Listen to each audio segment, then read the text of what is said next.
सिम्मी अपने ससुराल के कामों को अकेली कर करके थक चुकी होती है, इसीलिए वो हर वक्त बस एक ही रोना रोती रहती है। हे भगवान, काश मेरा इन कामों में हाथ बटाने वाला कोई होता, मुझसे बातें करने वाला कोई होता। मेरी सास और मेरा पति दोनों भी बस अपने ही काम में उलझे रहते हैं। काश कोई ऐसा होता जो हर वक्त मेरे साथ रहता। अरे ओ कलमुई, ख्याली पुलाव पकाने की जगह ये देख कि गैस पर चढ़ाया हुआ पुलाव पकाया नहीं या जला दिया उसे। नहीं नहीं माँ जी, अच्छे से ही बनाया है। आप जाइए, यहाँ मेरे सिर पर खड़े मत रहिए। लाकर देती हूँ मैं थोड़ी देर में आपको। ठीक है, दही और सलाद भी लाना साथ में। और हाँ, लगे हाथ पापड़ भी तल देना। और कोई फरमाइश? नहीं नहीं, बस इतना ही। इतना कहकर उसकी सास वहां से चली जाती है। मैं तो परेशान हो गई हूँ इन सब से। ये माँ जी तो मुझे कोई नौकरानी भी रखने नहीं देती और ना ही मेरा कोई काम में हाथ बटाती है। इस घर में तो सबको बस ऑर्डर देना ही आता है। फिर सिम्मी परेशान होकर अपनी बचपन की सहेली से फोन पर बात करती है। तभी उसकी सहेली कहती है, ओफो सिम्मी, क्रिसमस आ रहा है, तेरी सारी टेंशन दूर हो जाएगी। लेकिन कैसे यार? वैसे ही जैसे बचपन में सांता करते थे। याद है, हम बचपन में क्रिसमस की एक रात पहले सांता क्लॉज को क्रिसमस लेटर लिखते थे और उस लेटर को क्रिसमस कार्ड में डालकर उसे पोस्ट किया करते थे और क्रिसमस की सुबह हमारी विश पूरी भी हो जाती थी। ओह हाँ, ये सही आइडिया है। मैं तो यही करूंगी। सिम्मी को बचपन से ही सांता में विश्वास होता है। फिर वो इस बार भी क्रिसमस ट्री सजाती है और सांता के लिए लेटर लिखती है, जिसमें वो अपने सारे दुखड़े लिखती है। मुझे कोई हाथ बांटने वाला चाहिए, कोई ऐसा जो हर वक्त मेरे साथ रहे और कभी मेरा साथ ना छोड़े। प्लीज सांता, आपकी चहेती सिम्मी। मेरी Christmas and happy new year. फिर सिम्मी उस लेटर को पोस्ट बॉक्स में डाल देती है और अगली सुबह जब वो घर के गेट के पास जाती है तब वो वहां पर एक बड़ा बॉक्स देखती है। अरे बहू, ये क्या है? ये बड़ा सा तोहफा तेरे नाम आया है। हाँ माँ जी, लेकिन मैंने तो इतना बड़ा तोहफा मांगा ही नहीं था, बल्कि कुछ और ही मांगा था। फिर जब सिम्मी उस गिफ्ट बॉक्स को खोलती है तब उसमें से एक खूबसूरत लड़की बाहर निकलती है। सरप्राइज! मेरा नाम है जूली और मुझे सांता ने भेजा है तुम्हारे लिए सिम्मी। क्या?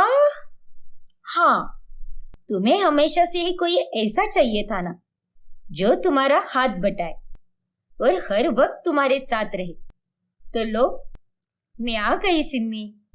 Wow, thank you so much Julie and thank you so much Santa ji. बाप रे, मुझे तो यकीन ही नहीं हो रहा कि बहू की मांगी हुई ख्वाहिश पूरी कैसे हो गई। वही तो माँ, ये सब तो सिर्फ कहानियों में ही सुना था, लेकिन यहाँ तो सांता क्लॉज ने सच में सिम्मी की विश पूरी कर दी। वाह, मुझे तो इस चमत्कार को हजम करने में ही एक हफ्ता लग जाएगा। मेरी आंखें ये विश्वास ही नहीं कर पा रही। जूली अब सिम्मी के सारे काम करने लगती है। जूली, अब तुम्हें स्टोर रूम को क्लीन करना है, आंगन साफ करना है, वॉशिंग मशीन भी खराब पड़ा है, इसलिए हाथ से ही कपड़े धोने होंगे। और उसके बाद माँ जी का शाम का भोग प्रसाद भी बनाना है। आज सूजी का हलवा ही बना देना। और उसके बाद में माँ जी को आज चुकंदर के पराठे खाने हैं, तो वो भी बना देना। ओके सिम्मी, हो जाएगा। तुम्हारे सारे काम मैं यूं झट से फट कर दूंगी। फिर जूली सारे काम बहुत ही कम समय में कर देती है, जिससे उन तीनों को काफी हैरानी होती है। अरे सिम्मी, इसने तो सारे काम एकदम फटाफट से कर दिए। गजब के आइटम है ये तो। हाँ ना, मुझे भी वही देखकर बहुत हैरानी हो रही है। फिर थोड़ी देर बाद में सिम्मी सोचती है, आज तो क्रिसमस है, इसीलिए मैं और रोमी हम दोनों कैंडल लाइट डिनर करेंगे साथ में। मेरी ये ख्वाहिश जूली पूरी कर सकती है। फिर सिम्मी अपनी ये ख्वाहिश जूली को जाकर बताती है, जिसके बाद जूली झट से उसके लिए कैंडल लाइट डिनर का सेटअप तैयार करती है। और तो और वो अपने हाथों से उनके लिए स्पेशल क्रिसमस केक भी बनाती है। अरे वाह, क्या बात है, इसने तो बहुत ही अच्छा डेकोरेशन किया है। हाँ Julie, so beautiful. Thank you Simmi. Julie, अब तुम जाओ, मैंने कहा था ना हम दोनों आज कैंडल लाइट डिनर करेंगे, तो तुम जाकर माँ जी का ख्याल रखो। लेकिन सिम्मी, माँ जी तो सो गई है दवाई खाकर, अभी तो मैं यहाँ पर ही रहूंगी। तुमने ही कहा था अपने लेटर में कि तुम्हें कोई ऐसा चाहिए जो हर पल तुम्हारे पास और तुम्हारे साथ रहे। हाँ, कहा तो था, लेकिन अभी हम दोनों टाइम स्पेंड करना चाहते हैं। हाँ जूली, इसीलिए तुम चली जाओ यहाँ से। नहीं, मैं यही रहूंगी। अरे यार, अच्छा ठीक है, अब क्या ही कर सकते हैं। आओ बैठो हमारे साथ, तुम भी हमारे साथ डिनर करो। सिम्मी और रोमी जूली का यह बर्ताव पहली बार में तो नजरअंदाज कर देती है, लेकिन रात होने पर जब सोने का वक्त आता है तभी, जूली अभी तो रात हो चुकी है, मैं और रोमी जी अभी सो जाएंगे, तुम भी जाकर सो जाओ दूसरे कमरे में। नहीं, तुम्हारे लेटर में यह नहीं लिखा था। तुमने यही कहा था ना कि तुम्हें कोई ऐसा साथी चाहिए जो हर वक्त तुम्हारे साथ रहे। लेकिन जूली, तुम हमारे साथ नहीं सो सकती। मुझे नहीं पता, मैं तो यहीं पर हूँ तुम्हारे साथ, तुम्हारे पास ही रहूंगी। ये सब क्या है सिम्मी, इसे कोई काम दे दो जिसे निपटाने में पूरी रात लग जाए, तभी ये हमें चैन से सोने देगी। लेकिन रोमी, इसे तो मैं कोई काम भी नहीं दे सकती। अरे ये तो 8 घंटों के काम आधे घंटे में ही कर देती है। एक काम करो, तुम यहीं पर खड़ी रहो और हमें सोने दो। अब क्या ही कर सकते हैं, दूसरा कोई रास्ता भी नहीं है। फिर जूली रात भर वही खड़ी रहती है और उन्हें घूरती रहती है। फिर रात में अचानक से रोमी की नींद खुलती है और तब वो जूली को घूरते हुए देखकर बहुत डर जाता है। मम्मी, ये हमें भूतों की तरह क्यों घूर रही है सिम्मी? अरे रोमी जी, आप इतना क्यों चिल्ला रहे हो? ये तो बस यहाँ पर खड़ी है ना, आपको थोड़ी ना कुछ कर रही है। नहीं, तुम ही रहो अपनी इस सहेली के साथ, प्राइवेसी नाम की कोई चीज ही नहीं है। मैं जा रहा हूँ सोफे पे सोने। इस भूतनी को देखकर कहीं मुझे इस भरी जवानी में हार्ट अटैक ना आ जाए। फिर रोमी हॉल में सोने के लिए चला जाता है। फिर एक दिन रोमी और सिम्मी दोनों बाहर घूमने जा रहे होते हैं। अरे रुक जाओ सिम्मी, तुम अकेली रोमी के साथ नहीं जा सकती, मैं भी तुम्हारे साथ आ रही हूँ। अरे लेकिन हम दोनों बाहर घूमने जा रहे हैं, अब बाहर तो हमें स्पेस दो। नहीं, तुमने अपने लेटर में यही लिखा था और सैंता ने कहा है कि मुझे हर वक्त तुम्हारे साथ रहना है, इसीलिए मैं तुम्हारा साथ नहीं छोड़ सकती। चलो कार में चलेंगे हम, मैं भी आऊंगी तुम्हारे साथ, या फिर रोमी को यहीं पर छोड़ दो, हम दोनों साथ में चलेंगे। जूली की बातें सुनकर रोमी अपना सर पकड़ लेता है और उन्हें कार में जाना ही पड़ता है। तभी घूमते वक्त रोमी को अपना एक दोस्त मिलता है। अरे रोमी भाई, भाभी तो एकदम सुंदर है, आप दोनों तो एकदम राम मिलाई जोड़ी लग रहे हो। अबे गोचू, ये तेरी भाभी नहीं है, ये है तेरी भाभी सिम्मी। अरे फिर ये कौन है? अब तुझे क्या बताऊं भाई, जाने दे। एक दिन रोमी सिम्मी से कहता है। यार सिम्मी, पहले दिन जब जूली घर पे आई तब मुझे बहुत अच्छा लगा कि चलो तुम्हारे सारे काम भी हो गए और मेरे पैसे भी बच गए और घर में एक मुफ्त की नौकरानी भी आ गई। लेकिन अब वो बार बार हम दोनों के बीच में कबाब की हड्डी बन रही है, मेरी सौतन बनने की कोशिश कर रही है। अरे ये आप कैसी बातें कर रहे हो रोमी जी? और नहीं तो क्या यार, परेशान हो गया हूं मैं अपनी सौतन से। फिर अगले दिन जब रोमी घर आता है तब वो जूली को देखता ही नहीं। अरे माँ, कहाँ है मेरी सौतन? घर में कहीं भी नहीं दिख रही, चली गई क्या? सिम्मी, लो, ठीक कर दिया मैंने तुम्हारा ये ड्रेस, अब तुम नए साल पर पहन सकती हो इसे। अरे यार, शैतान का नाम लिया और शैतान हाजिर। नहीं नहीं, सौतन हाजिर। अरे ये सांता ने भेजी हुई मेरी बेटे की सौतन तो बहुत ही खड़ूस है। अरे हमसे तो ये कुछ भी बात नहीं करती, नालायक कहीं की।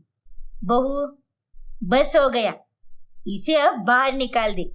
ये सिर्फ तेरे काम सुनती है। मैंने इसे सुबह 2 काम दिए थे, उनमें से इसने मेरा एक काम भी नहीं किया। फिर गुस्से में आकर जूली को घर के बाहर निकाल देती है। लेकिन जूली रात भर घर के गेट के अंदर ही खड़ी रहती है और जब सभी घर वाले उसे सुबह गेट पर देखते हैं तब वो हैरान रह जाती है।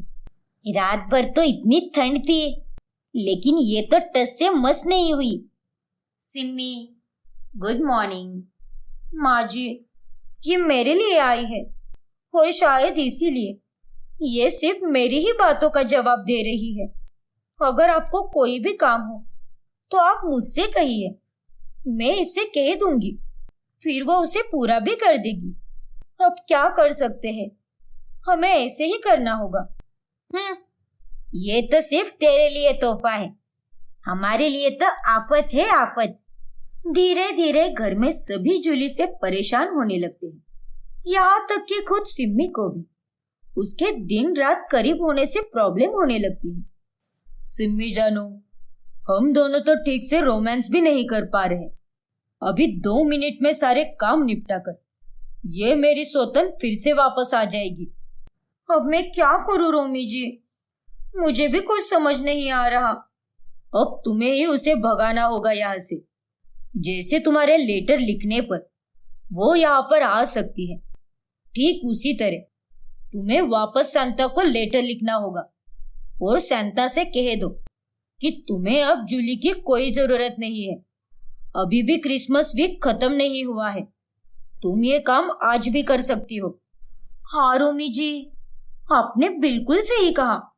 मैं सांता से कहूंगी कि अब मैं सारे काम खुद ही करूंगी, मुझे इस जूली की कोई जरूरत नहीं है। बस अब बहुत हो गया। फिर सिम्मी वापस एक बार सांता को लेटर लिखती है और उस लेटर को पोस्ट बॉक्स में डाल देती है। फिर अगली सुबह जब वो उठती है तब जूली वहीं पर होती है। ओह नो, लगता है देर हो गई, सांता तक मेरा लेटर पहुंचा ही नहीं होगा, इसीलिए ये अभी तक यहीं पर है। नहीं सिम्मी, अब मेरे जाने का समय आ गया है। Bye bye, merry Christmas and happy new year. इतना कहकर जूली वहां से गायब हो जाती है और इस हादसे के बाद सिम्मी को सीख मिलती है कि अपने काम हमें खुद ही करने चाहिए। सोनिया अपनी सास उमा के साथ रहती है। जब से वह शादी करके घर आई होती है तब से वो रोजाना मूली के पराठे ही बनाया करती है।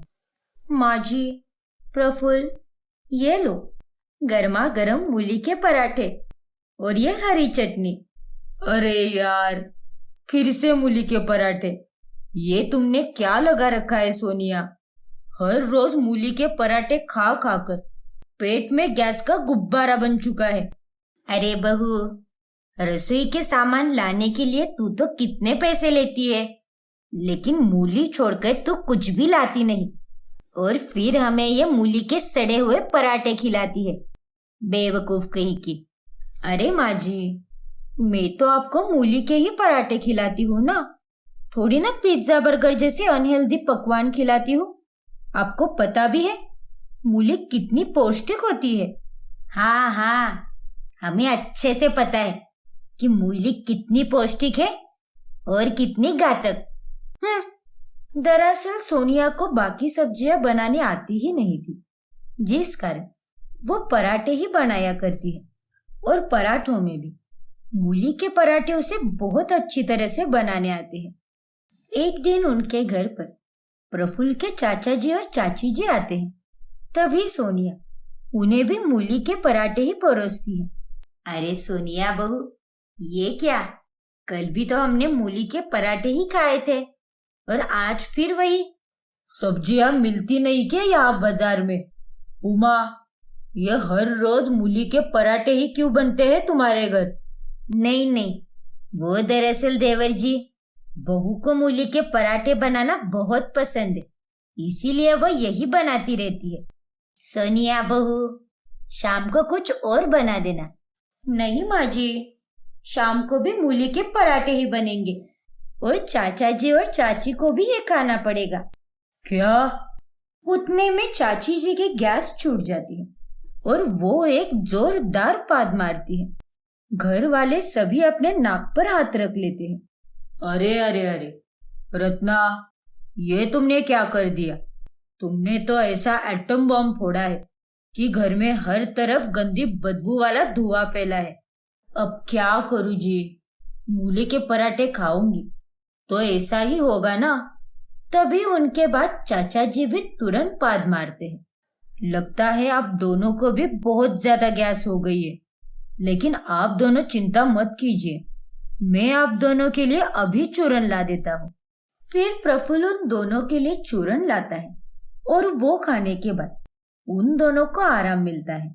लेकिन अगले दिन ही वो दोनों अपना सूटकेस पैक करके जाने लगते हैं। अरे चाचा जी, चाची जी, आप दोनों जा रहे हो? हाँ प्रफुल्ल बेटा, हम दोनों अब मूली के पराठे और नहीं खा सकते। मूली के पराठे खा खाकर कहीं हमारा पेट न फट जाए, हमें तो बस उसी का डर है। अरे चाचा जी, चाची जी, आप ऐसा क्यों कह रहे हैं? आपको नहीं खाना तो मत खाइए, लेकिन रीता दीदी और उदित भाई साहब के लिए मैं कुछ मूली के पराठे बांध देती हूँ। बस 2 मिनट रुकिए। अरे नहीं सोनिया बहू, भूल कर भी ऐसा मत करना, वरना हमें तो मूली के पराठे देखकर ही गैस हो जाएगा। चलो चलो, जल्दी चलो। मूली के पराठों का नाम सुनकर चाची जी और चाचा जी फटाफट वहां से चले जाते हैं। उनके जाने के बाद बचे हुए सारे मूली के पराठे सोनिया अकेली ही खा जाती है और रात में सोते समय वो प्रफुल्ल के पास जाती है। प्रफुल्ल बेबी, बहुत दिन हो गए हैं, तुमने मुझे किसी ही नहीं दी। चलो अब मुझे गुड नाइट किसी दे दो। ईऊ, दूर हटो सोनिया, आज तुमने ढेर सारे मूली के पराठे खाए हैं और तुम्हारे मुंह से उन्हीं की बदबू आ रही है। छी! इतना कहकर प्रफुल्ल सोनिया को धक्का मारता है और सोनिया उल्टी होकर बेड के नीचे गिर जाती है। ये क्या बात हुई प्रफुल्ल? अब मूली खाई है तो गंदी बदबू तो आएगी ही ना, थोड़ी ना परफ्यूम वाली सुगंध आएगी। जाओ, तुमसे तो बात ही नहीं करनी मुझे। हाँ हाँ मत करो, जाओ, मुझे भी कोई शौक नहीं है तुम्हारे मुंह से गंदी बदबू सूंघने का। सोनिया को उमा और प्रफुल्ल बहुत डांटते थे, लेकिन फिर भी उसकी मूली के पराठे बनाने की आदत जाती ही नहीं। उमा ही घर में दूसरी सब्जी बनाती है, लेकिन सोनिया तो सिर्फ मूली के पराठे ही बनाती थी।